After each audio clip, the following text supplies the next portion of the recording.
Okay, I think it's time to talk about Wuthering Waves and how this game is treating its players and how this game is an actual wake-up call. We all know that Wuthering Waves came out in May 2024, the game that has been getting more and more respect from players, and the community of this game really loved the game, really loved the devs. The devs are having fun making this game and players are having fun playing this game. But this is a game that I think a lot of other developers should learn from. A lot of devs these days need to learn a lot of things about game development, a lot of things about listening to players, a lot of things about making your game better and focusing on the right thing. And Wuthering Waves, despite the problems that had initially, is doing all of that and exceeding players' expectations. So let's talk about it. Wuthering Waves had a good first impression when we talk about the closed beta, but then when the game came out, it had some problems in terms of the optimization that made a lot of players, especially mobile players, have some problems with the game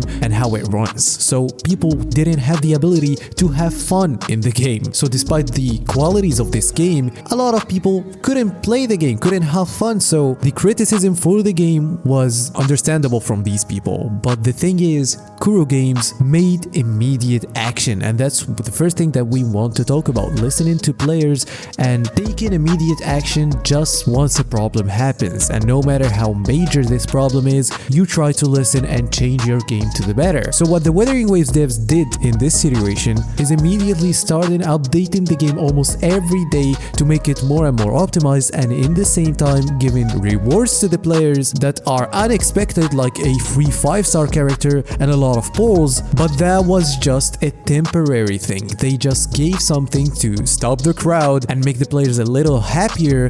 But the main thing that they did is that they gave a lot of promises to make the game better. And what were these promises? These promises are answers to questions that players are asking. This is the main thing, taking actions to criticism that players give. And when you do that immediately, players will be more and more comfortable playing this game and have more faith in your game. So 1.0 for this game was really hard for the devs because they were working so hard and updating the game almost every day to make it more optimized. But then what they did is that even with this hard work, they showed us that in 1.1 with Jinshi and Shanli and the new story, they almost addressed most criticism and most problems with the game. And not only that, they also improved on so many other things. They added a lot of features, they added new characters that are way better than any other characters in the roster, they made the game way more fun, and also added a new area that it looks so cool, that has a new story with better storytelling that we had before, and also better cinematics. So what we saw is that they are so dedicated, and even though the game lost some players, especially after launch, the 1.1 update was really good.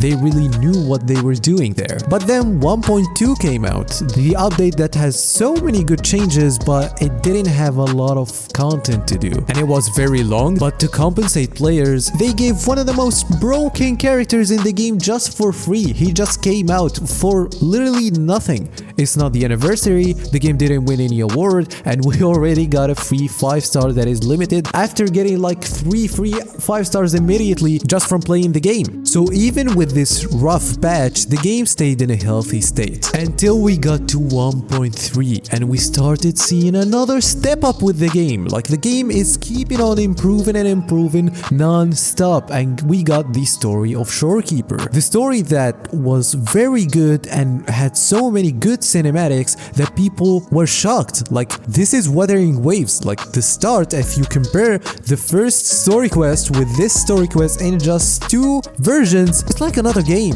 They were working and they knew how to make the game better in terms of story and storytelling. But not only that, if we take an example of listening to players, we have one mode that is named Depth of Elusive Realm. A lot of people like this mode, but it wasn't like insane. It was cool. It was fun. And in the beta, I said that this mode is going to be the best mode in the game if they knew how to make it work, how to change it. And from patch to patch, they were changing this mode more and more. They were changing it, they were adding some things, and it was getting better and better. In 1.3, it was a good addition to change where you go and how you play. And also in this same version, they listened to players even more. For example, if we talk about Hollow holograms, the mode that a lot of people like because it's hard, because you cannot fight something like this in a gacha game. It's like Souls-like, it's fun, it's challenging. They increased the challenge even more with the Inferno Rider. They made it even more fun, but they didn't stop there. They added an event that has like the holograms, but it's co-op. You can play with other players and you can try the echoes with more variety, with unlocking new abilities and having more fun in an event. And I always do not like events in gacha games, but this event was so fun. Players had so much fun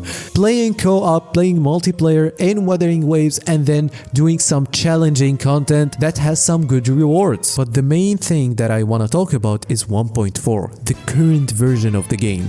They added Camellia, the new character that I already had to make a dedicated video for her because of how good the introduction of this character was, how well they marketed this character, because Kuro Games had a marketing problem with their previous game. People like Punishing Grey Raven, but a lot of people don't even know about the existence of this game, but we all know that it has a good community that really likes it. So we all know that Kuro Games had a problem with marketing, but now they are marketing their game in the smartest way possible, and they are making a step up after step up with the cinematics. I thought the Shorekeeper cinematics were cool, but now we saw better stories and better cinematics, and of course the most hyped character in the game. They really delivered with her gameplay, and we all know the most important thing about Wuthering Waves is its gameplay. It's really good, it's really smooth, and with adding so many characters that are different and that have different gameplay mechanics, this makes it even better. And in 1.4, when we go back to the depth of Elusive Realm, the same mode that players said that it might be the best mode and they can improve on it, we had the best improvement for this mode ever. They added a whole story to this mode. You can play it as a story mode and change characters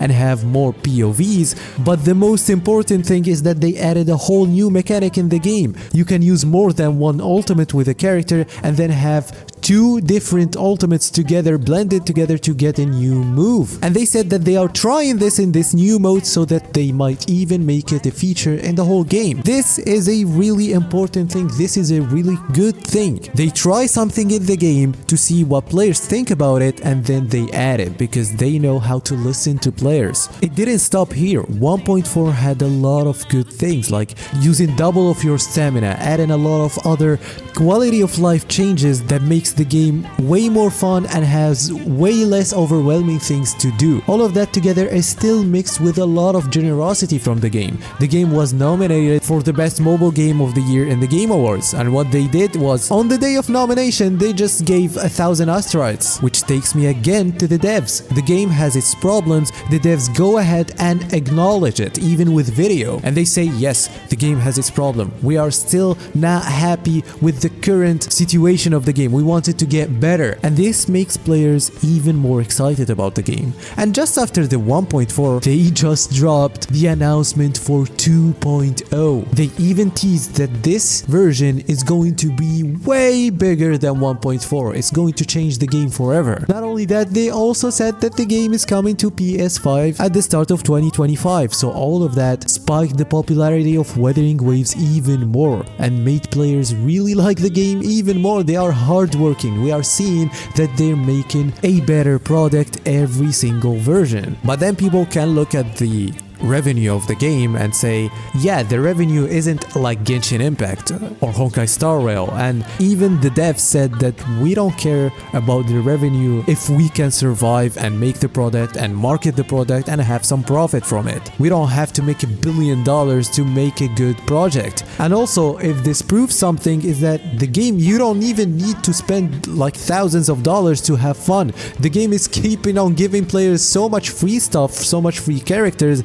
and the content of the game is not overwhelming and more fun to play as a free-to-play or low spender. So that's actually a flex. And with all of that, they are still making millions of dollars, by the way. Now that I compare this game with other live service games, Wuthering Waves is really a wake-up call. A lot of other games, a lot of other live service games, they are not doing anything. They are not changing the game. They are not listening. Of course, there is exceptions. Developers need to learn from Kuro games and how to listen to players and how to make the players happy even after the rage, even after criticizing your game. You can regain players if the game is good. Simply, you just listen to them and also be creative and not listen too much, and you will get a good combination. But it's so different between companies, especially if the company is made of gamers, people that play their own game so they can improve it. And that is the thing that should happen, and that is the thing that's happening with Wuthering Waves. I would like to see the actual criticism of the game in the comments on other video ideas if you guys like it. And if you like my content, if you like this video, don't forget to like, subscribe. And yeah, that was the video. Bye bye.